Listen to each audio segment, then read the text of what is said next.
ओम शांति। आज 26 फरवरी 2022 के बाबा के अनमोल मधुर महावाक्य सुनेंगे। और आज की मुरली में बाबा हम बच्चों को सावधान कर रहे हैं और साथ ही साथ आत्मा की स्मृति में पक्का रहने का इशारा दे रहे हैं। बाबा कहे, हर कर्म करते समय देही अभिमानी होकर कर्म करो, आत्म अभिमानी बनने का अभ्यास करो। क्योंकि बाबा कहे, जैसे ही आत्मस्मृति विस्मृत होती है तो देह अभिमान आ जाता है और देह अभिमान अनेक भूलों की जड़ है।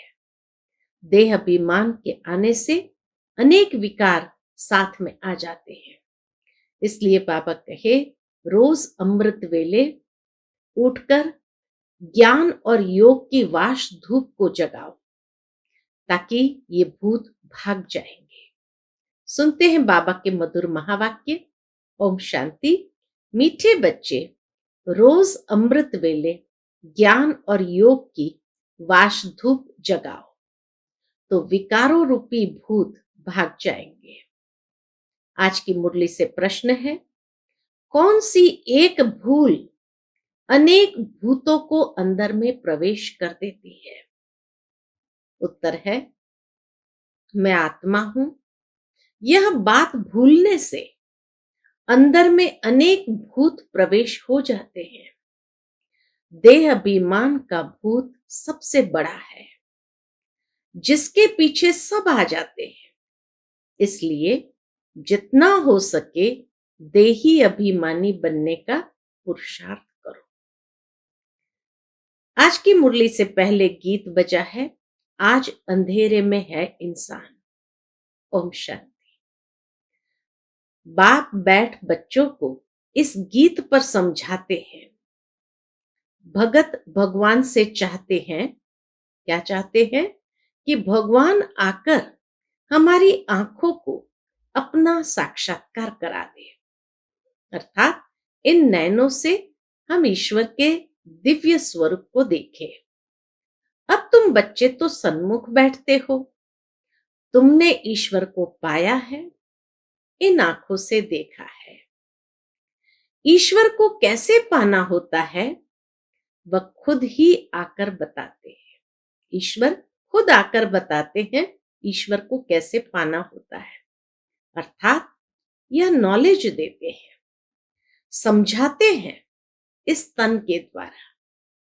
ब्रह्मा बाबा के तन के द्वारा समझाते हैं, नॉलेज देते हैं और बताते हैं कि कैसे ईश्वर को पाना होता है। तुम सब आत्माएं भी इस तन द्वारा अपना अपना पाठ बजाती हो। बिगर शरीर तो कोई पाठ बजा न सके। पाठ आत्मा ही बजाती है शरीर द्वारा। शरीर के नाम भी भिन्न भिन्न रखे जाते हैं। आत्मा तो एक ही है। आत्मा खुद कहती है और बाप भी समझाते हैं कि 84 जन्म आत्मा लेती है। आत्मा कहती है हम एक शरीर छोड़ दूसरा लेते हैं। शरीर तो नहीं कहेगा, बाबा कहे शरीर तो नहीं कहेगा ना। अब तुम बच्चे तो जान गए हो कि हम आत्मा है, न कि शरीर। बाबा आकर हमको आत्म अभिमानी बनाते हैं। इस शरीर द्वारा आत्मा ही सब कुछ करती है। शरीर के अंदर आत्मा कहती है, इस शरीर द्वारा मैं चलता फिरता हूं। शरीर में आत्मा है और आत्मा शरीर के द्वारा बोलती है कि मैं चलता फिरता हूं। मैं आत्मा जज, वकील आदि बनता हूं। आत्मा कहती है कि हम इस शरीर द्वारा राजयोग सीखते हैं। कितना सुंदर बाबा आत्मा का पाठ पुनः पक्का करा रहे हैं। आत्मा कहती है हम इस शरीर द्वारा राजयोग सीखते हैं, फिर जाकर राजा रानी के लिबास पहनेंगे।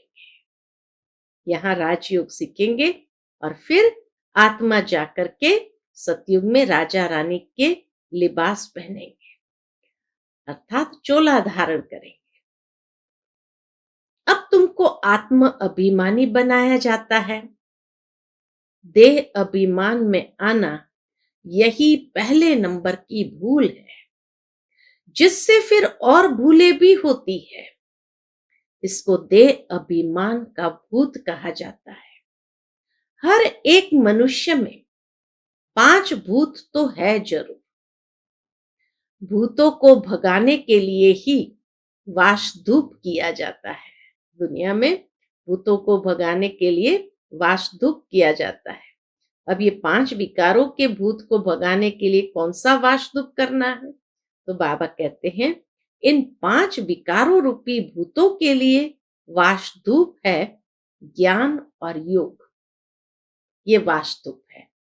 यह कोई जल्दी नहीं भागते हैं। ये विकार भी इतने डीठ हो गए हैं जो जल्दी नहीं भागते हैं। उन्हों को भट्ठी में डाला जाता है, क्योंकि यह 5 विकार बड़े पुराने दुश्मन हैं।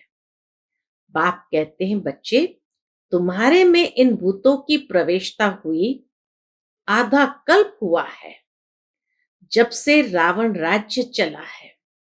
बरोबर भारतवासी रावण को दुश्मन समझकर जलाते हैं। बाबा कहे बरोबर भारतवासी रावण को दुश्मन समझकर जलाते हैं। एक बार इनका खात्मा हुआ है, तब फिर रस्म चली आती है। एक बार जरूर खात्मा हुआ है रियलिटी में, तभी तो रस्म चली आती है। इस समय तुमने इन 5 विकारों पर विजय पाई थी। रावण मुर्दाबाद हो गया था आधा कल्प के लिए।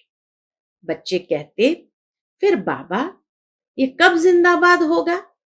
ये रावण फिर जिंदाबाद कब होगा?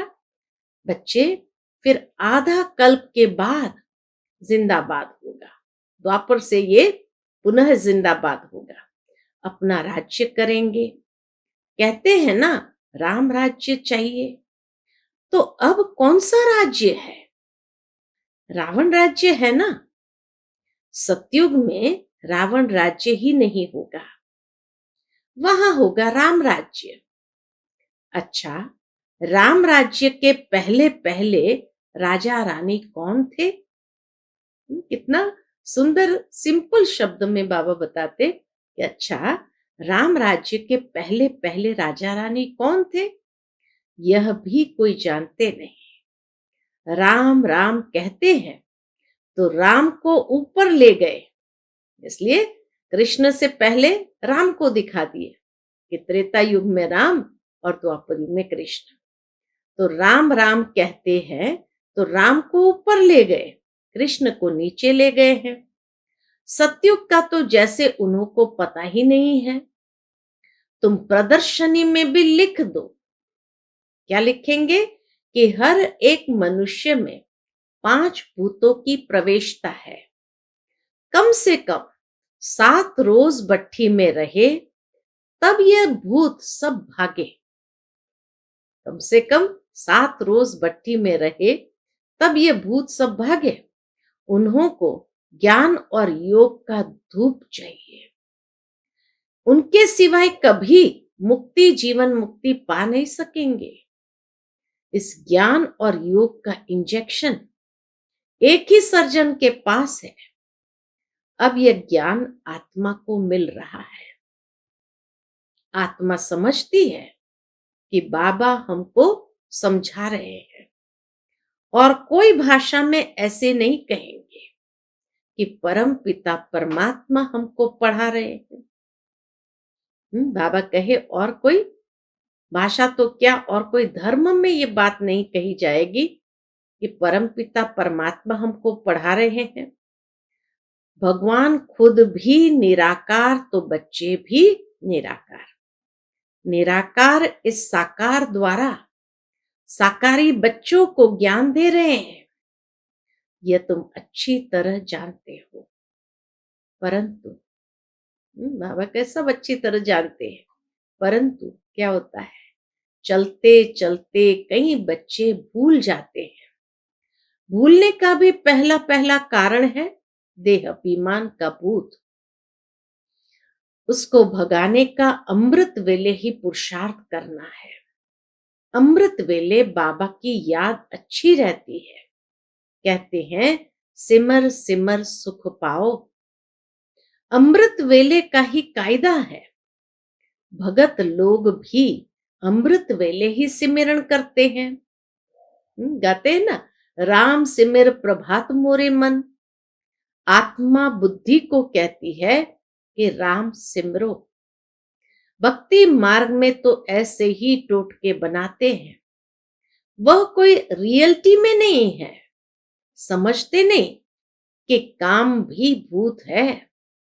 तुम लिख सकते हो सब में 5 भूत है। पहला नंबर है देह अभिमान, फिर सेकंड नंबर है काम महाशत्रु।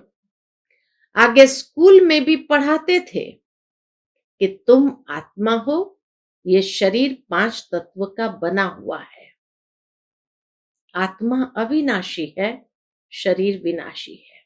स्कूल में भी पढ़ाते होंगे, तो साकार में बाबा ने पढ़ा होगा, इसीलिए बाबा कहते कि आगे स्कूल में भी पढ़ाते थे, तुम आत्मा हो, ये शरीर 5 तत्वों का बना हुआ है। आत्मा अविनाशी है, शरीर विनाशी है।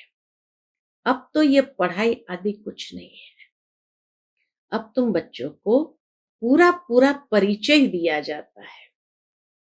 हाँ, स्कूलों में भी ये पढ़ाई है नहीं, इसीलिए बाबा कहते हैं यहाँ पूरा परिचय दिया जाता है। प्रेसिडेंट को जरूर प्रेसिडेंट कहेंगे, प्राइम मिनिस्टर को प्राइम मिनिस्टर। दोनों की एक्ट अपनी अपनी है।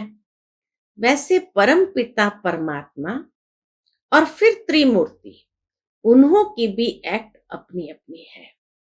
शिव को कहा ही जाता है पतित पावन। वह ब्रह्मा द्वारा पतितों को पावन बनाते हैं। उनकी ये ड्यूटी है। अब बड़े ते बड़ा तो है शिव। शिव बाबा कब जन्म मरण में नहीं आते। शिव बाबा कब जन्म मरण में नहीं आते हैं, बाकी ब्रह्मा द्वारा सर्विस करते हैं। शिव बाबा है एवर प्योर। ब्रह्मा विष्णु पुनर्जन्म में आते हैं।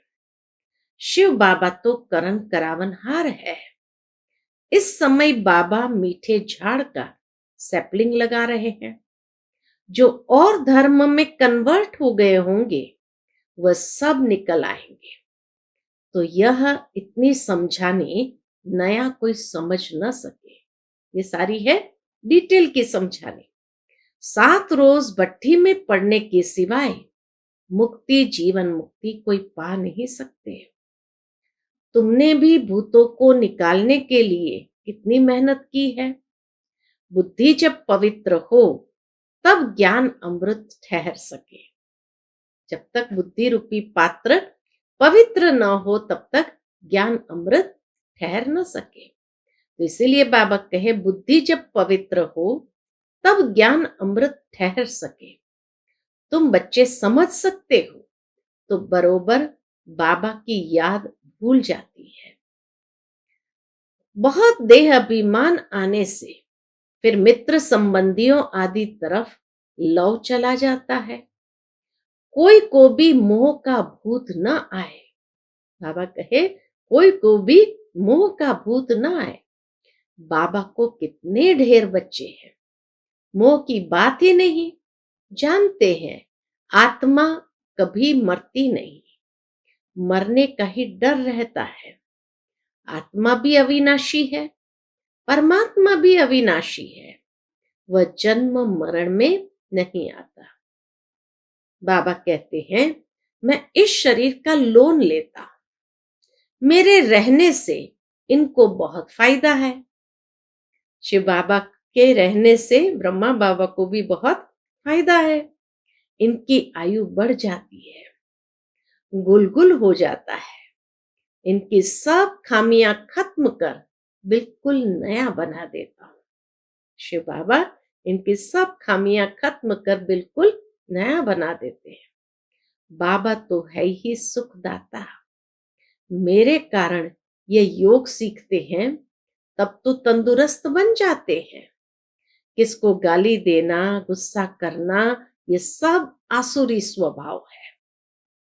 सतयुग में ये गाली आदि होती नहीं है। नाम ही कितना फर्स्ट क्लास है। सतयुग का नाम ही कितना फर्स्ट क्लास है। क्या है? हेवन, वैकुंठ, पैराडाइज कहते हैं। क्राइस्ट से 3000 वर्ष पहले भारत पैराडाइज था। इस हिसाब से बरोबर 5000 वर्ष ही हुआ। यह सत्य ज्ञान और सत्य नारायण की कथा कितनी सहज है। बाबा आकर के सत्य ज्ञान और सत्य नारायण की कथा सुनाते, बाबा के कितनी सहज है। हम अभी नर से नारायण बनने की सत्य कथा सुनते हैं। और ये सत्य कथा क्या है? तो बाबा कहे राजयोग। अभी हम नर से नारायण बनने की सत्य कथा सुनते हैं, राजयोग की। फिर यहाँ की बात भक्ति मार्ग में चली जाती है। यहाँ की बातें भक्ति मार्ग में चली जाती है। वंडर है ना। भारतवासियों को पता ही नहीं कि लक्ष्मी नारायण ही राधे कृष्ण थे। इसीलिए हम यह चित्र बनाते रहते हैं। तो मनुष्य समझे। तुम बच्चों के सेंटर वृद्धि को पाते रहते हैं, बहुत चाहते हैं सेंटर खोले। जांच करनी चाहिए कि कितने पढ़ने वाले हैं। सेंटर खोल दो, फिर खर्चा तो लगेगा। तो बाबा कहे जांच करो कितने लोग पढ़ने वाले हैं। स्कूल में स्टूडेंट तो चाहिए ना। पहले 2-4 आएंगे, फिर जास्ती होते जाएंगे। गली गली में मंदिर ठिकाने खुलते रहते हैं। फिर 1-2 को देख बहुत आ जाते हैं। सेंटर खोलने जैसा भी चाहिए ना। खर्चा नहीं है खोलने में, परंतु विघ्न बहुत पड़ते हैं विकारों के कारण। बाबा सावधान भी कर रहे हैं कि सेंटर खोलना कोई बड़ी बात नहीं है, लेकिन वहां जो भाई बहने आएंगे तो जरूर विकारों के लिए विघ्न भी बहुत पड़ेंगे। हम तो सिर्फ गीता सुनाते हैं, परंतु शुरू से इस विष के कारण झगड़ा चलता ही रहता है। समझते ही यहां जाने से विष का प्याला नहीं मिलेगा। इस पर मीरा का इतिहास भी है। ऐसे तो बहुत कन्याएं और बालक ब्रह्मचारी रहते हैं, उनको तो कोई कुछ नहीं कहता। यह तो कल्प पहले भी गाली खाई थी। यह तो होना ही है। कोई तो पवित्रता की प्रतिज्ञा करते हैं, फिर हार भी खा लेते हैं। कल्प कल्प की लॉटरी है। इसमें जांच की जाती है कि कहां तक वर्षा लेते हैं, फिर कल्प कल्प लेते रहेंगे। कहां काम न मिलने कारण फिर क्रोध में आकर हंगामा करते हैं। तकलीफ बहुत देते हैं, मारते भी हैं। फिर जब समझ जाते हैं तो माफी भी लेते हैं। फिर भी अपकारी के ऊपर उपकार करना होता है। बाबा कहे तुम्हारा कर्तव्य है अपकारी पर उपकार करना। कहेंगे अच्छा, फिर पुरुषार्थ करो। अपकारी पर उपकार कर उठाना बेहतर है। रहमदिल बनना होता है। पहले पहले मेहनत है कौन सी?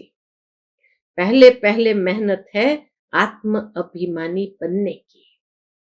देह अभिमानी होने से बाप को भूल जाते हैं, फिर भूले होती रहेगी। हर एक की चलन से पता पड़ जाता है। मुख से हमेशा रत्न निकलने चाहिए, पत्थर नहीं। आगे पत्थर निकलते थे, अब रत्न निकलने चाहिए। तुम्हारा नाम ही है रूप बसंत। बाबा भी रूप बसंत है, ज्ञान का सागर है। और उनका रूप भी ज्योतिर्लिंगम दिखाया है, परंतु है स्टार। पूजा के लिए बड़ा रूप रख दिया है ताकि मनुष्य पूजा कर सके, अपनी भावनाओं को अर्पित कर सके। अच्छा, मीठे मीठे सिकिलते बच्चों प्रति माता पिता बाप दादा का याद प्यार और गुड मॉर्निंग। रूहानी बाप की रूहानी बच्चों को नमस्ते। हम सब रूहानी बच्चों की रूहानी माता पिता बाप दादा को याद प्यार, गुड मॉर्निंग और नमस्ते। नमस्ते। शुक्रिया बाबा, शुक्रिया। आज की मुरली से धारणा के लिए मुख्य सार है, पहली पॉइंट, पहले पहले आत्म अभिमानी बनने की मेहनत करनी है। देह अभिमान में कभी नहीं आना है। रहम दिल बन अपकारी पर भी उपकार करना है। दूसरी पॉइंट, भूतों को भगाने के लिए अमृत वेले विशेष याद में रहने का पुरुषार्थ करना है। मीठे झाड़ का सैपलिंग लगाने में बाबा का मददगार बनना है। आज का बाप दादा का मधुर वरदान हम बच्चों के प्रति है, बेहद की वैराग्य वृत्ति द्वारा मेरेपन के रॉयल रूप को समाप्त करने वाले न्यारे प्यारे भव। बेहद की वैराग्य वृत्ति द्वारा मेरेपन के रॉयल रूप को समाप्त करने वाले न्यारे प्यारे भव। समय की समीपता प्रमाण वर्तमान समय के वायुमंडल में बेहद का वैराग्य प्रत्यक्ष रूप में होना है। बाबा कहे, समय की समीपता प्रमाण वर्तमान समय के वायुमंडल में बेहद का वैराग्य प्रत्यक्ष रूप में होना आवश्यक है। यथार्थ वैराग्य वृत्ति का अर्थ है, किसको कहा जाता है यथार्थ वैराग्य वृत्ति? तो बाबा कहे, यथार्थ वैराग्य वृत्ति का अर्थ है सर्व के संबंध संपर्क में जितना न्यारा उतना प्यारा। जो न्यारा प्यारा है वह निमित्त और निर्माण है, उसमें मेरेपन का भान आ नहीं सकता। वर्तमान समय मेरापन रॉयल रूप से बढ़ गया है। कहेंगे ये मेरा ही काम है, मेरा ही स्थान है, मुझे ये सब साधन भाग्य अनुसार मिले हैं। तो अब ऐसे रॉयल रूप के मेरेपन को समाप्त करो। अब ऐसे रॉयल रूप के मेरेपन को समाप्त करो।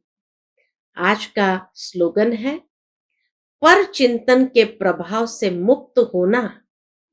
बाबा कहे, पर चिंतन के प्रभाव से मुक्त होना है तो शुभ चिंतन करो और शुभ चिंतक बनो।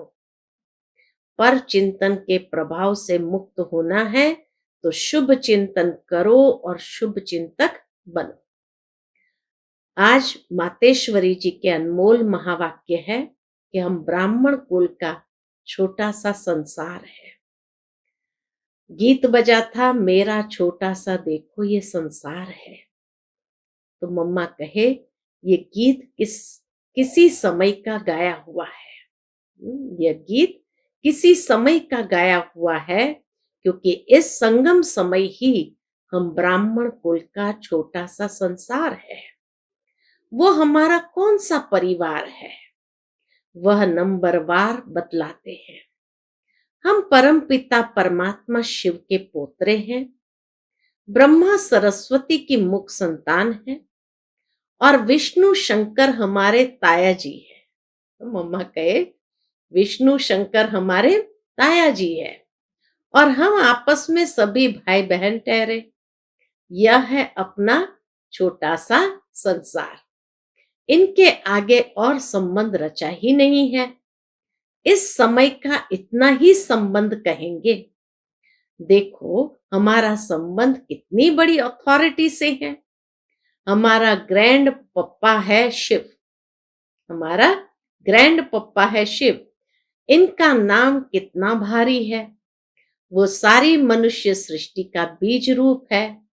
सर्व आत्माओं का कल्याणकारी होने कारण उनको कहा जाता है हर हर भोलेनाथ। हर हर भोलानाथ शिव, देवों के देव महादेव, वो सारी सृष्टि का दुख हरता सुख करता है। उस द्वारा हमें सुख शांति पवित्रता का बड़ा हक मिलता है। शांति में फिर कोई कर्म बंधन का हिसाब किताब नहीं रहता, परंतु ये दोनों वस्तु पवित्रता के आधार पर रखते हैं। सुख शांति ये दोनों वस्तु पवित्रता के आधार पर रखते हैं। जब तक पिता की परवरिश का पूर्ण वर्षा ले, पिता से सर्टिफिकेट न मिला है, तब तक वो वर्षा मिल नहीं सकता। शिव बाबा ही हमें परवरिश भी देता है ऐसे पूर्ण वर्षा प्राप्त करने का, लेकिन फिर सर्टिफिकेट भी देता है, तब तक वर्षा मिल नहीं सकता। देखो ब्रह्मा के ऊपर कितना बड़ा काम है। म्लेच्छ 5 विकारों में मैली अपवित्र आत्माओं को गुलगुल बनाते हैं। जिस अलौकिक कार्य का उजूरा फिर सतयुग का पहला नंबर श्री कृष्ण पद मिलता है। अब देखो उस पिता के साथ तुम्हारा कितना संबंध है। रियलाइजेशन मम्मा करा रही है कि अब देखो उस पिता के साथ तुम्हारा कितना संबंध है, तो कितना बेफिक्र और खुश होना चाहिए। अब हर एक अपनी दिल से पूछे, हम उनके पूर्ण रीति हो चुके हैं? ये अपने आप से पूछना है। अच्छा, ओम शांति।